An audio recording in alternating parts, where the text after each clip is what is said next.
হঠাৎ করেই আমরা বিকেলবেলা ঠিক করলাম যে আজকে রাত্রিবেলা আর ভাত খাবো না, আজকে অন্য কিছু খাবো।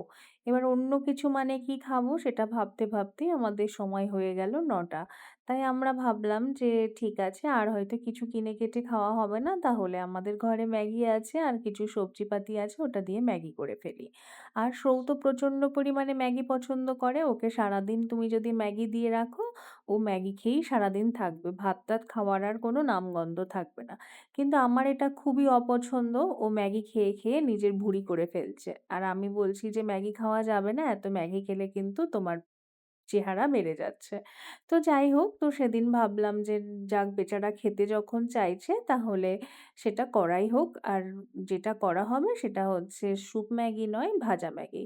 তো ভাজা ম্যাগির জন্য ও তো সব রেডি করে রেখেছিল। কেটে আমি দিয়েছিলাম যেগুলো সবজি লাগে, বিনস, গাজর, ক্যাপসিকাম, পেঁয়াজ সবকিছু আমি কেটে দিয়েছিলাম। আর ও বলল যে আমিই রান্না করব। আর যখন ম্যাগি হবে ও তাড়াতাড়ি এগিয়ে যাবে ও করবে বলে। আর আরেকটা জিনিস জানো তো, ও ম্যাগির মধ্যে দেবে চিজ, মেয়োনিজ এইসব দেবে। আর আমি এসব বলে দিয়েছিলাম যে, "তুমি যদি খাও এগুলো তাহলে তুমি তোমার মতো নিজে করে নাও।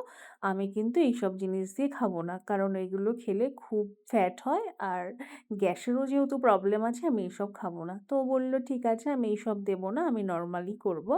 কিন্তু ফ্রাই ম্যাগি না, এটার মধ্যে একটু জল দিয়ে সুন্দর করে বানাবো।" তো আমি বললাম, "ঠিক আছে, তাই করো।"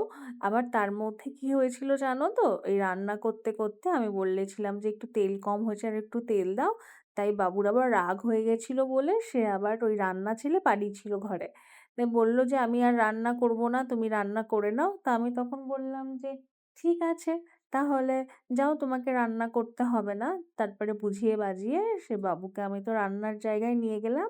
তারপরে যাই হোক, ও রান্না-বান্না করলো। বলল, "আমি কিন্তু এবার দিতে পারব না, তুমি দিয়ে দাও।"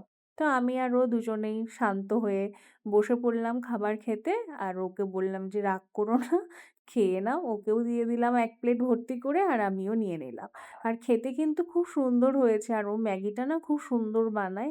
ম্যাগি আর চা ও বেশ ভালো বানাতে পারে। ও নাকি বিয়ের আগেও প্রচুর শুধু বাড়িতে চা বানাতো। যেই আসতো তার জন্য নাকি ও চা বানিয়ে, বানিয়ে দিত, এটা আমি শুনেছি। তো যাই হোক, আমাদের ডিনারটা খুব সুন্দর হলো। তোমাদের কেমন হলো?